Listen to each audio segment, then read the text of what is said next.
Nós estamos lendo do livro Krishna, a Suprema Personalidade de Deus, escrito por Sua Divina Graça, A.C. Bhaktivedanta Swami Prabhupada.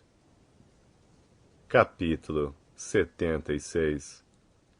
A batalha entre Shalva e a dinastia Yadu.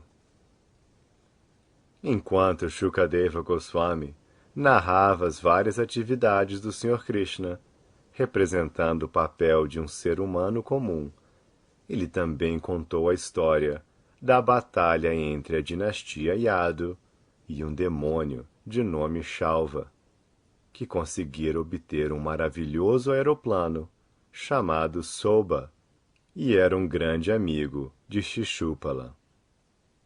Quando Shishupala partiu para se casar com Rukmini, Shalva era um dos membros da comitiva do noivo.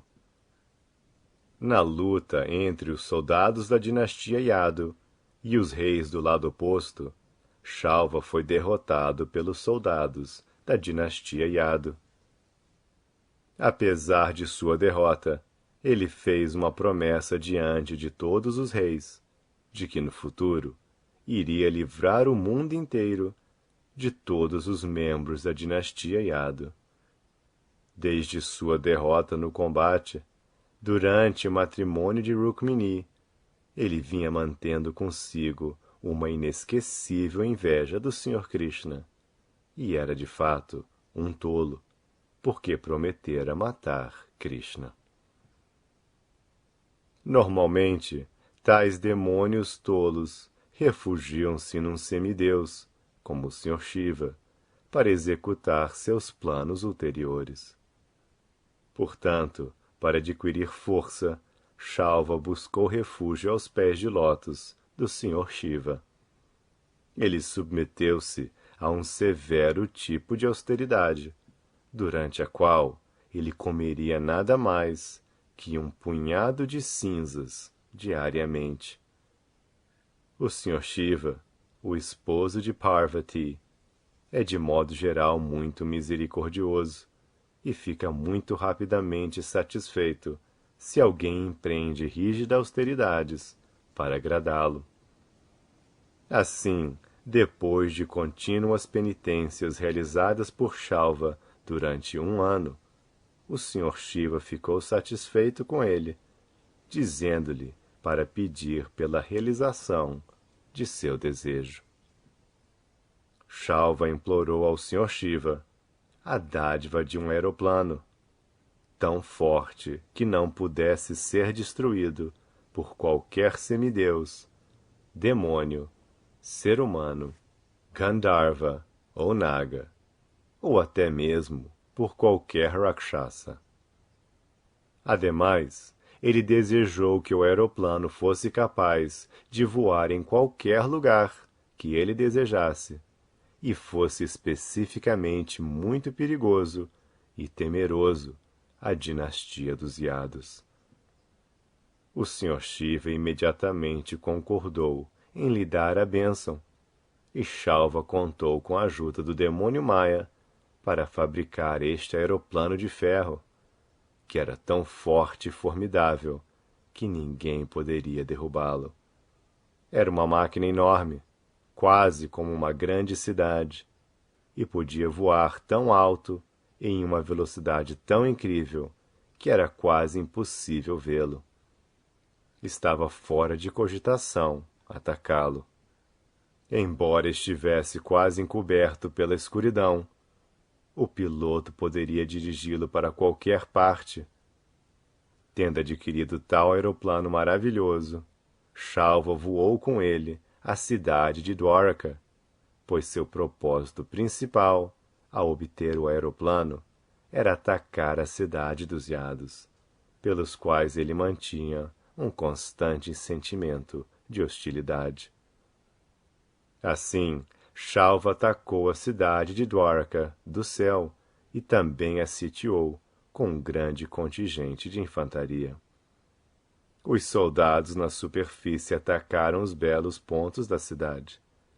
Eles começaram a destruir os aprazíveis parques, os portões da cidade, os palácios e os arranha-céus, as elevadas muralhas ao redor da cidade e os bonitos lugares onde as pessoas se reuniam para a recreação. Enquanto os soldados atacavam na superfície, o aeroplano começou a derrubar gigantescos blocos de pedra, troncos de árvore, raios, serpentes venenosas e muitas outras coisas perigosas. Shalva também conseguiu criar um vendaval tão forte dentro da cidade que tudo em Dwarka escureceu por causa da poeira que cobriu o céu. O aeroplano ocupado por Shalva pôs a cidade inteira de Dwarka em angústia igual àquela causada na Terra há muitíssimo tempo pelas atividades perturbadoras de Tripurashara. Os habitantes de Dwarkapuri foram tão hostilizados que não se acalmaram nem sequer por um momento. Os grandes heróis da cidade de Dwarka, encabeçados por comandantes como Pradyumna, contra-atacaram os soldados e o aeroplano de Shalva. Quando viu a angústia extrema dos cidadãos, Pradyumna de imediato organizou seus soldados e pessoalmente subiu em uma quadriga e encorajou os cidadãos, garantindo-lhes segurança. Seguindo seu comando, muitos guerreiros como Satyaki, Charudeshna e Samba, todos irmãos jovens de Pradyumna, como também Akrura, Kritavarma, Bhanuvinda, Gada, Shuka e Sarana, saíram da cidade para lutar com Shalva. Todos eles eram Maharathis, grandes guerreiros capazes de lutar com milhares de homens. Todos estavam completamente equipados, com armas necessárias, e foram ajudados por centenas e milhares de cocheiros, elefantes, cavalos e soldados de infantaria. Um combate feroz teve início entre as duas partes, exatamente como aquele anteriormente travado entre os semideuses e os demônios. A luta era renhida, e quem observou a natureza feroz da briga sentiu seus pelos do corpo arrepiarem. Pradyumna imediatamente anulou a demonstração mística ocasionada pelo aeroplano de Shalva, o rei de Soba.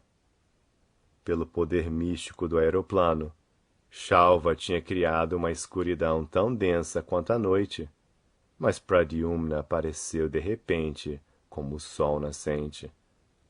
Assim como ao alvorecer do sol, a escuridão da noite se dissipa, com o aparecimento de Pradyumna, o poder exibido por Shalva ficou nulo e inútil.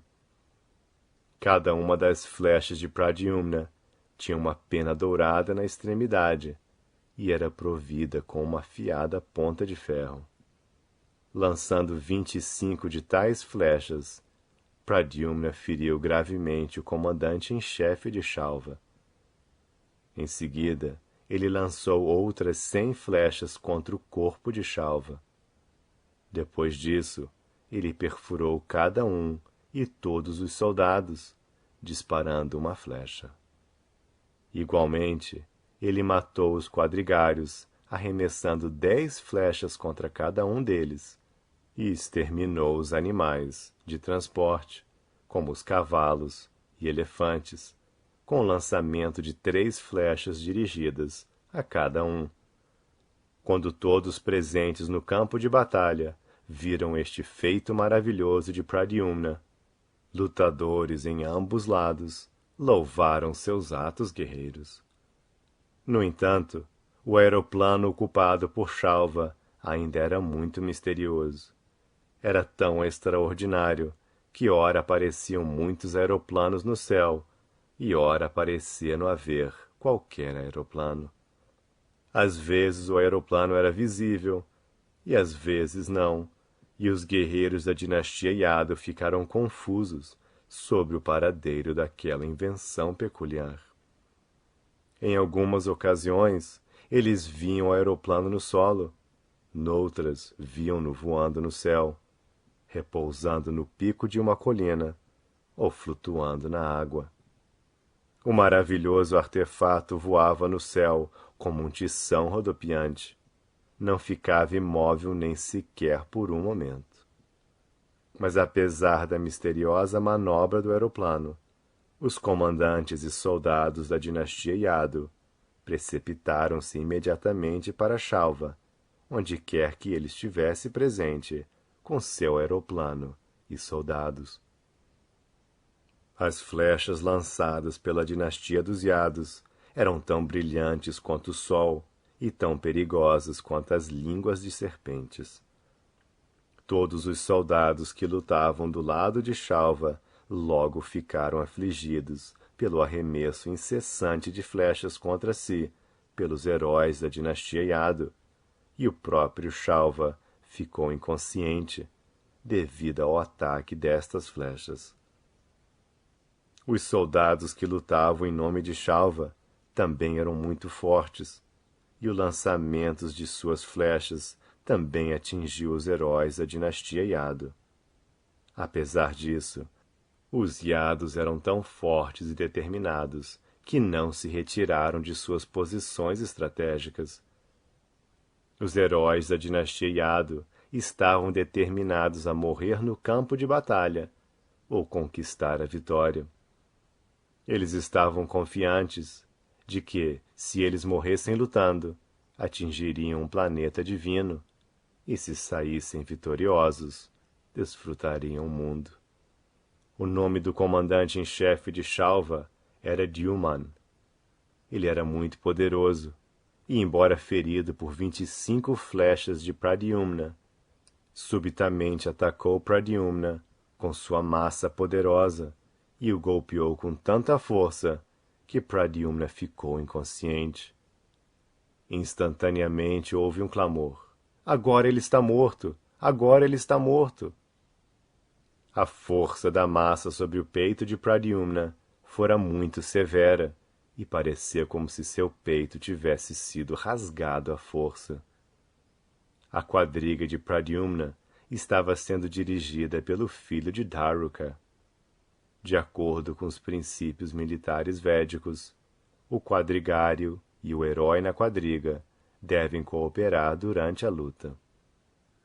Como tal, porque era o dever do quadrigário cuidar do herói na quadriga durante a perigosa e implacável peleja, o filho de Daruka removeu Pradyumna do campo de batalha.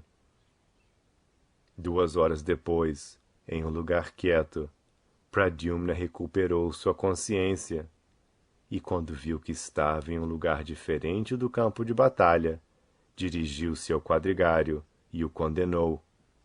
Oh, você fez o ato mais abominável! Por que me tirou do campo de batalha? Meu querido quadrigário, nunca ouvi dizer que qualquer um de nossos membros familiares fosse jamais removido do campo de batalha. Nenhum deles deixou o campo de batalha enquanto lutava.